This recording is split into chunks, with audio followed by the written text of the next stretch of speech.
Good morning everyone, welcome back to GK today. और आज हम डिस्कस करेंगे 12th और 13th ऑफ मार्च के सबसे मोस्ट इम्पॉर्टेंट करंट अफेयर्स। तो एज़ यूजुअल सबसे पहले आज का करंट अफेयर्स का सेशन देखेंगे, उसके बाद फिर हम रिवीजन की तरफ चलेंगे जहाँ पे हम जनवरी मंथ को रिवाइज कर रहे हैं और आज ये 5th सेशन रहने वाला है। ठीक है, उसके बाद हम लोग जो कैटेगरी वाइज रिवीजन करते हैं, इसमें आज हम कौन सी कैटेगरी कवर करेंगे, तो ये है डिफेंस रिलेटेड करंट अफेयर्स और लास्ट में हमारा क्विज का सेशन रहेगा। ठीक है, तो बने रहिए मेरे साथ पूरे सेशन में। चलिए स्टार्ट करते हैं। फर्स्ट क्वेश्चन है, TROPEX 2023 is a major operational level exercise conducted by which country. आपको बताना है कि ट्रॉपिक्स एक्सरसाइज कौन सी कंट्री कंडक्ट करती है। तो ये कंडक्ट करती है इंडिया, और इंडियन नेवी की ये मेजर ऑपरेशनल लेवल की एक्सरसाइज है जिसको कि हाल ही में इंडियन नेवी ने कंडक्ट किया है। कहाँ पे? Across the Indian Ocean region in the Arabian Sea. ठीक है, इसमें जो है coastal defence exercise Sea Vigil को इंक्लूड किया गया और एम्फीबियस एक्सरसाइज जिसका नाम है एम्फेक्स। ठीक है, तो इसमें सिग्निफिकेंट पार्टिसिपेशन रहा इंडियन आर्मी का, इंडियन एयरफोर्स का और इंडियन कोस्ट गार्ड का। ठीक है, तो बस याद रखिएगा कि ट्रॉपिक्स 2023 कौन सी कंट्री की एक्सरसाइज है, तो ये है कंट्री इंडिया। नेक्स्ट है, centre has recently directed NAFED NCCF for immediate intervention in the market for purchase of which particular product. आपको बताना है कि सेंटर ने जो हाल ही में डायरेक्शंस दी हैं नाफेद और NCCF को कि आप इमीडिएट बेसिस पे इंटरवीन करिए मार्केट में और परचेज करिए किस पर्टिकुलर प्रोडक्ट को, आपको ये बताना है। तो सेंटर ने नाफेद और national consumers cooperative federation of India limited को हाल ही में ऑर्डर्स दिए हैं कि उन्हें इमीडिएटली इंटरवीन करना होगा मार्केट में for the purchase of red onion. ठीक है, रेड ऑनियन बेसिकली एक खरीफ क्रॉप होती है और already price stabilisation fund setup किया जा चुका है for the procurement and storage of onion buffer के तौर पे, ताकि बाद में जब भी कभी लीन सीजन होगा, जब इसकी शॉर्टेज होगी, तो वहाँ पे ये इस स्टॉक को रिलीज करेंगे मार्केट में ताकि जो सप्लाई चेन है वो स्मूथ बना रहे। ठीक है, तो याद रखिएगा सेंटर ने रेड ऑनियन के परचेज के लिए नाफेद और NCCF को डायरेक्शंस दी हैं। नाफेद का फुल फॉर्म क्या होता है? National agricultural cooperative marketing federation of India limited. ठीक है, नेक्स्ट है, which country has opened military service to the women for the first time in 25 years.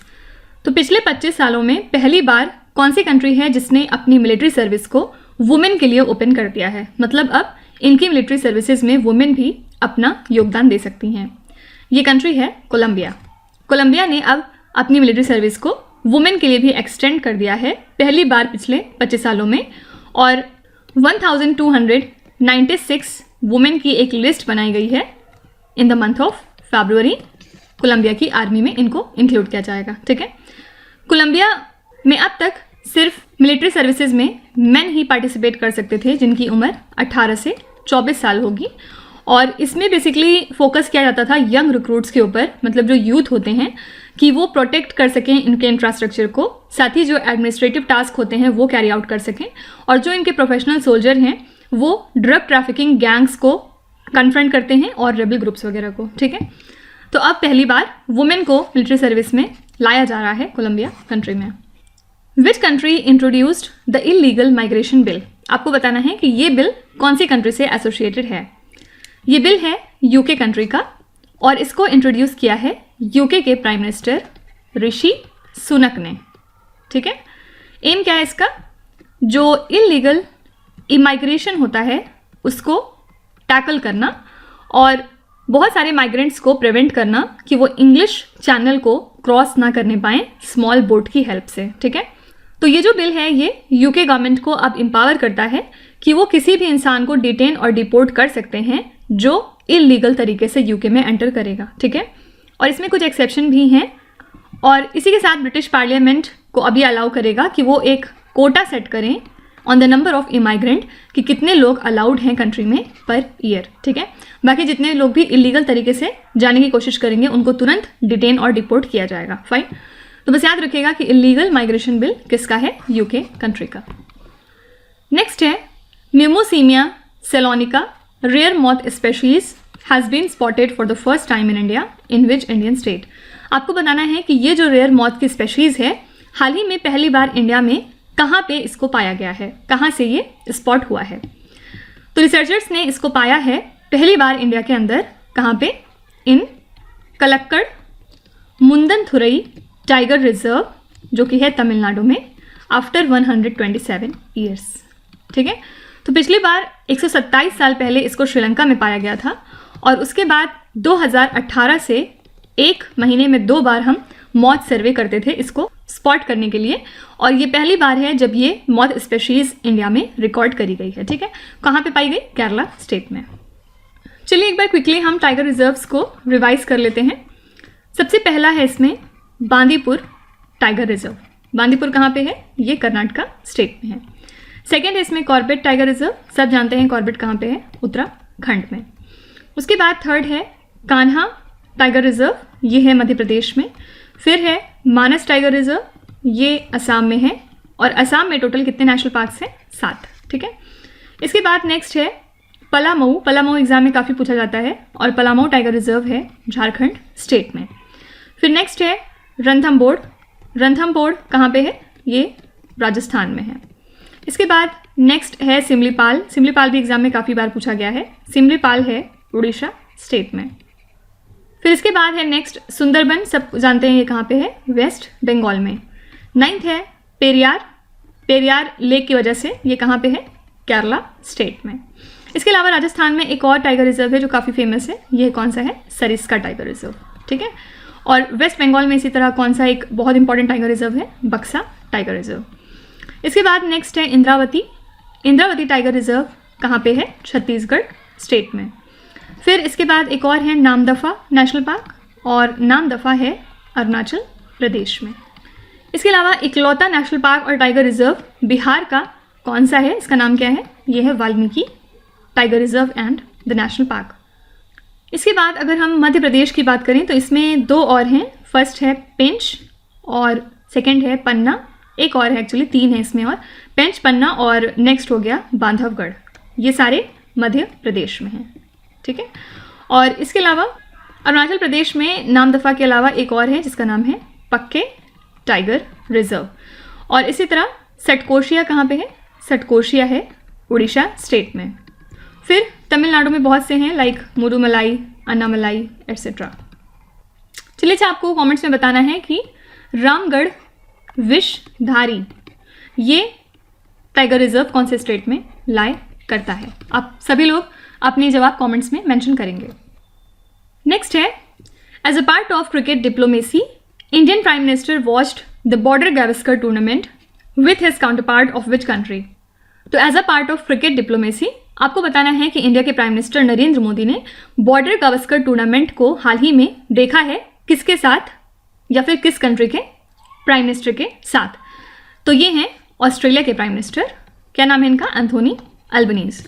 हाल ही में 2 दिन की विजिट पे थे गुजरात स्टेट में, और यहाँ पे इन्होंने विजिट किया हमारे साबरमती आश्रम को जो कि है अहमदाबाद में, और यहाँ पे फिर इन्होंने ट्रिब्यूट पे किया father of the nation Mahatma Gandhi ji को। ठीक है, और फिर उसके बाद प्राइम मिनिस्टर नरेंद्र मोदी और मिस्टर अल्बनीज ने साथ में मिलके जो चौथा टेस्ट मैच था बॉर्डर गावस्कर टूर्नामेंट का, उसका पहला दिन एंजॉय किया, और ये दोनों कंट्रीज़ के बीच में हुआ कहाँ पे? एट नरेंद्र मोदी स्टेडियम जो कि है अहमदाबाद में। ठीक है, तो याद रखिएगा किसके साथ इंडियन प्राइम मिनिस्टर ने इसको देखा है, तो ये हैं ऑस्ट्रेलिया के prime minister Anthony Albanese. Next है as per the United Nation statement released on women's day which is the most repressive country for women. तो यूनाइटेड नेशन का एक स्टेटमेंट हाल ही में जारी हुआ था वुमेन्स डे पे, उसमें कौन सी कंट्री के वुमेन की कंडीशन सबसे वर्स्ट बताई है यूनाइटेड नेशंस ने। तो हम जैसा कि जानते हैं कि अफगानिस्तान का टेक ओवर अब किसके हाथ में है? तालिबान के। तालिबान अब पूरी तरीके से अफगानिस्तान का कंट्रोल अपने हाथ में ले चुका है, और उसके बाद से कंट्री में वुमेन और गर्ल्स की सिचुएशन बहुत ज़्यादा बदतर हो चुकी है। ठीक है, और इनको बेसिक राइट्स भी फिलहाल नहीं दिए जा रहे हैं as per the United nation. तो ये स्टेटमेंट जारी किया है यूनाइटेड नेशंस ने ऑन वुमेन्स डे, और इसमें इन्होंने बताया कि जो अफगानिस्तान के नए रूलर्स हैं मतलब तालिबान, उनका फोकस सिर्फ और सिर्फ वुमेन और गर्ल्स को उनके घरों में ट्रैप करना है। ठीक है, तो याद रखिएगा ये कंट्री कौन सी है, अफगानिस्तान। अच्छा, इसके अलावा इंटरनेशनल वुमेंस डे हम कब मनाते हैं? 8 मार्च को हर साल। और इस साल के लिए थीम क्या थी? थीम थी digit all innovation and technology for gender equality. ठीक है, ये थीम रखी गई थी इस साल के लिए। नेक्स्ट है, which state set a Guinness world records for the highest number of essays written about a single person? कौन सा स्टेट है जिसने गिनीज वर्ल्ड रिकॉर्ड हाल ही में क्रिएट किया है? किस चीज़ में? इन्होंने सबसे ज़्यादा ऐसे लिखे हैं एक सिंगल पर्सन के ऊपर। तो ये जो रिकॉर्ड है ये क्रिएट किया है असम की स्टेट गवर्नमेंट ने, और असम ने ये रिकॉर्ड क्रिएट किया for writing maximum number of essays for a single person. तो यहाँ के चीफ मिनिस्टर कौन है? हेमंत बिस्व शर्मा। इनको ये गिनीज सर्टिफिकेट दिया गया, और इस असम की स्टेट ने लगभग 43 लाख एसेज लिखे थे किस सिंगल पर्सन के ऊपर? On Ahom general Lachit Borphukan on his 400th birth anniversary. ठीक है, तो याद रखिएगा ये अवार्ड फिर किसको दिया गया है? असम की स्टेट गवर्नमेंट को। नेक्स्ट है, which country is the chair of the BIMSTEC block in 2023? आपसे पूछा जा रहा है कि 2023 में बिम्स्टेक ब्लॉक का चेयर कौन सी कंट्री है? तो हाल ही में 19th BIMSTEC ministerial meeting host करी है थाईलैंड कंट्री ने, जो कि इसका चेयर भी है। और इंडिया से हमारे union minister of state for external affairs doctor Rajkumar Ranjan Singh ने इसमें पार्टिसिपेट किया है। ठीक है, और ये जो मीटिंग है इसमें जो ड्राफ्ट होस्ट कंट्री एग्रीमेंट था वो अप्रूव किया गया between India and the BIMSTEC secretariat. इसमें क्या डिसाइड हुआ है कि एक सेंटर इस्टेब्लिश किया जाएगा फॉर वेदर एंड क्लाइमेट, कहाँ पे? इंडिया के अंदर। ठीक है, और बिम्स्टेक बैंकॉक विजन 2030 भी अप्रूव किया गया, और इसको लॉन्च किया जाएगा at the 6th BIMSTEC summit. ठीक है, तो याद रखिएगा कौन सी कंट्री फिलहाल चेयर है बिम्स्टेक ब्लॉक की? तो ये कंट्री है थाईलैंड। आपको कमेंट से मेंशन करना है कि बिम्स्टेक में कौन कौन सी कंट्रीज आती हैं। नंबर ऑफ कंट्रीज भी बताइएगा, और कौन कौन सी हैं उनके नाम भी सबको लिखना है। लास्ट क्वेश्चन है, which union ministry announced an exclusive women's portal for research grant and fund? कौन सी यूनियन मिनिस्ट्री है जिसने एक एक्सक्लूसिव वुमेन्स पोर्टल अनाउंस किया है for research grants and funds? तो इंटरनेशनल वुमेन्स डे को मार्क करने के लिए ministry of science and technology ने अनाउंस किया है एक exclusive women's portal for research grant and fund. ठीक है, और CSIR काउंसिल ने डिसाइड किया है कि वो स्टार्ट करेंगे एक्सक्लूसिव रिसर्च ग्रांट को वुमेन साइंटिस्ट के लिए अंडर इनके प्रोग्राम CSIR एस्पायर।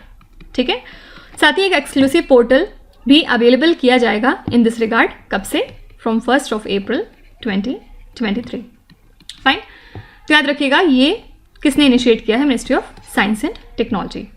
CSIR का फुल फॉर्म क्या होता है? Council of scientific and industrial research. Okay, तो ये थे हमारे आज के सभी मोस्ट इंपॉर्टेंट करंट अफेयर्स, और अब हम चलेंगे अपने रिवीजन सेशन की तरफ, जिसमें हम जनवरी मंथ को रिवाइज कर रहे हैं। और आज ये पार्ट 5 रहेगा इस सीरीज में, जिसमें हम क्वेश्चन नंबर 61 से लेके क्वेश्चन नंबर 75 तक देखेंगे। चलिए शुरू करते हैं। फर्स्ट क्वेश्चन है, India's national security adviser mister Ajit Doval held a strategic dialogue with his counterpart from which country? तो इंडिया के national security adviser Ajit Doval ने एक स्ट्रेटेजिक डायलॉग कंडक्ट किया है किस कंट्री के साथ? आपको ये बताना है। तो जनवरी मंथ में इन्होंने अपने फ्रेंच काउंटरपार्ट के साथ मिलकर डिस्कशन किया था on defence and security cooperation, और इनके जो फ्रेंच काउंटरपार्ट थे उनका नाम क्या था? इमैनुअल बॉन। ठीक है, ये फ्रांस के G7 और G20 के शेरपा भी हैं। When is the World Braille Day observed? World Braille Day हर साल हम 4 जनवरी को ऑब्जर्व करते हैं। किस लिए? क्योंकि इसी दिन बर्थ एनिवर्सरी होती है ब्रेल के इन्वेंटर लुइस ब्रेल की। ठीक है, लुइस ब्रेल कौन सी कंट्री से हैं? ये फ्रांस से बिलोंग करते हैं। Sam Bankman-fried, who was seen in the news recently, was the founder of which company? ये फाउंडर है क्रिप्टो करेंसी कंपनी FTX के। किस वजह से न्यूज़ में थे? क्योंकि उनके ऊपर 8 तरह के क्रिमिनल चार्जेस लगे हुए थे, जिसमें वायर फ्रॉड और मनी लॉन्ड्रिंग वगैरह आता है। ठीक है, the greenfield international airport at Goa has been named after which leader? तो जो ग्रीनफील्ड इंटरनेशनल एयरपोर्ट था गोवा में, उसको पलट के अब क्या कहा जाएगा? मनोहर इंटरनेशनल एयरपोर्ट। ठीक है, इसका नाम मनोहर इंटरनेशनल एयरपोर्ट क्यों रखा गया है? तो हमारे फॉर्मर डिफेंस मिनिस्टर थे और गोवा के चीफ मिनिस्टर मनोहर पार्कर, उनको ट्रिब्यूट पे करने के लिए, और ये चीफ मिनिस्टर ऑफ गोवा थे from 2017 until his death. The government has approved 28.11 crore rupees to extend the interest-free loan to the tobacco farmers of which state? तो गवर्नमेंट ने इतना अमाउंट अप्रूव किया है to the tobacco farmers of Andhra Pradesh state government, ठीक है। और इसकी help से जो फार्मर्स हैं आंध्र प्रदेश स्टेट में जिनको साइक्लोन मैंडूज ने हिट किया था वो ओवरकम हो सकेंगे। Fine. Which country has generated a record 87.6% of power from zero carbon sources? UK ने कुछ दिनों पहले अनाउंस किया कि 87.6% ऑफ पावर इनकी जनरेट होती है from zero carbon sources like wind, nuclear and hydro power. Which union ministry is organising the Startup India Innovation Week? ये सेलिब्रेट करती है ministry of commerce and industry और department for promotion of industry and internal trade, जो कि काम करती है under ministry of commerce and industry. ये ऑर्गेनाइज करती है स्टार्टअप इंडिया इनोवेशन वीक को, जिसका एम है इंडिया के स्टार्टअप इकोसिस्टम को सेलिब्रेट करना। Which state is set to inaugurate the world's longest river cruise? तो प्राइम मिनिस्टर नरेंद्र मोदी ने दुनिया की सबसे बड़ी रिवर क्रूज हाल ही में फ्लैग ऑफ किया था। कहाँ से? फ्रॉम वाराणसी इन उत्तर प्रदेश। इस रिवर क्रूज का नाम क्या है? इसका नाम है MV गंगा विलास, ठीक है। तो ये जो लग्जरी क्रूज है ये मोर देन 3200 किलोमीटर्स की डिस्टेंस कवर करती है अक्रॉस 27 रिवर सिस्टम, जिसमें से 5 स्टेट इंडिया के आते हैं और एक कंट्री है बांग्लादेश, ठीक है। Which state owned institution is one of the को प्रमोटर्स ऑफ IDBI बैंक? तो प्रेजेंट में गवर्नमेंट और स्टेट ओन्ड LIC मिलके 94% का स्टेक होल्ड करते थे IDBI बैंक में और इसी के साथ ये इसके को प्रमोटर्स भी हैं। लेकिन बाद में सेंट्रल गवर्नमेंट ने डिसाइड किया कि वो अपना लगभग 61% स्टेक सेल करेंगे IDBI बैंक का, ठीक है। Which insurance company launched an organ donation initiative and relay marathon called जिंदगी एक्सप्रेस? ये है एडलवीज टोक्यो लाइफ इंश्योरेंस, ठीक है। इन्होंने 3 हफ्ते का ऑर्गन डोनेशन इनिशिएटिव कमेंस किया था और इस इनिशिएटिव के अंडर में एक रिले मैराथन भी ऑर्गेनाइज की गई जिसका नाम था जिंदगी एक्सप्रेस, जिसमें लगभग 5500 किलोमीटर का टूर किया गया पूरी कंट्री में ऑर्गन डोनेशन के बारे में अवेयरनेस क्रिएट करने के लिए, ठीक है। नेक्स्ट है which city is the host of the auto expo 2023 component show? इसके लिए होस्ट कौन सी सिटी है आपको ये बताना है। तो ये 16th एडिशन था ऑटो एक्सपो का, जो कि हुआ था 12 से लेके 15 जनवरी तक। और कहाँ पे इसको कंडक्ट किया गया है? नई दिल्ली में। इसमें लगभग 800 कंपनीज ने पार्टिसिपेट किया from different 15 countries, okay. Which country organise the 10th edition of Dhaka lit fest? Answer हो जाएगा बांग्लादेश। तो ये जो 10th एडिशन था ढाका लिट फेस्ट का, जनवरी में ये स्टार्ट हुआ था बांग्लादेश कंट्री में और ये one of the largest literary festival माना जाता है बांग्लादेश कंट्री का। 3 साल के बाद हुआ था ये, किस वजह से? Because of covid pandemic. Which company became the mobile communication network partner of Manchester city in India? ये है जियो प्लेटफॉर्म। मैनचेस्टर सिटी ने अनाउंस किया कि एक नई रीजनल पार्टनरशिप की जा रही है जियो प्लेटफॉर्म के साथ और इसी के साथ जो कंट्री का लीडिंग डिजिटल सर्विसेज ब्रांड है मतलब जियो, ये इस क्लब का official mobile communication network partner बन चुका है इंडिया में। Fine. Which footballer has been named as the world's best player for 2022 by IFFHS? कौन से फुटबॉलर हैं जिनको दुनिया का बेस्ट प्लेयर माना गया 2022 में? ये हैं लियोनेल मेसी और लियोनेल मेसी हैं अर्जेंटीना कंट्री से। साथ ही जो अर्जेंटीना के कोच थे जिनका नाम है लियोनेल स्कैलोनी, इनको अनाउंस किया गया बेस्ट कोच, ठीक है। ISRO has partnered with which company to promote space tech startups in India? ISRO ने ये पार्टनरशिप करी माइक्रोसॉफ्ट के साथ, किस लिए? स्पेस टेक स्टार्टअप्स की ग्रोथ को इंडिया में प्रमोट करने के लिए, ठीक है। और इसकी हेल्प से जो स्पेस टेक स्टार्टअप्स हैं उनको एम्पावर किया जाएगा कंट्री के अंदर with technology tools and platforms, market support दिया जाएगा उनको, साथ ही मेंटोरशिप भी प्रोवाइड की जाएगी। तो इसके लिए इसरो ने माइक्रोसॉफ्ट के साथ पार्टनरशिप करी है। तो ये हो गए हमारे नेक्स्ट 15 क्वेश्चंस और कल हम यहीं से कंटिन्यू करेंगे। क्वेश्चन नंबर 76 से लेके क्वेश्चन नंबर 90 तक जाएंगे। और अब चलिए हम अपना category wise revision current affairs देख लेते हैं, जिसमें आज का टॉपिक रहेगा डिफेंस करंट अफेयर्स। फर्स्ट है Veer Guardian 2023 exercise is a maiden bilateral air exercise set to be held between India and which other country? Veer Guardian exercise है India और जापान के बीच की. Surya Kiran is a joint training exercise conducted between India and which other country? Surya Kiran है India और नेपाल के बीच की. Indo Kazakhstan joint military exercise KAZIND 2022 is organised at which Indian state? सबसे पहले आपको ये याद रखना है कि काज़-इंद कौन सी दो कंट्रीज़ के बीच होती है, कजाकिस्तान और इंडिया, और 2022 में इसके लिए वेन्यू रखा गया था Meghalaya state. Exercise Garud Shakti is a bilateral exercise held between India and which other country? Garud Shakti हम कंडक्ट करते हैं इंडोनेशिया के साथ. Agni Warrior is a bilateral defence exercise held between India and which other country? Agni Warrior है इंडिया और सिंगापुर के बीच. India US joint military exercise Yudh Abhyas 2022 is held in which Indian state?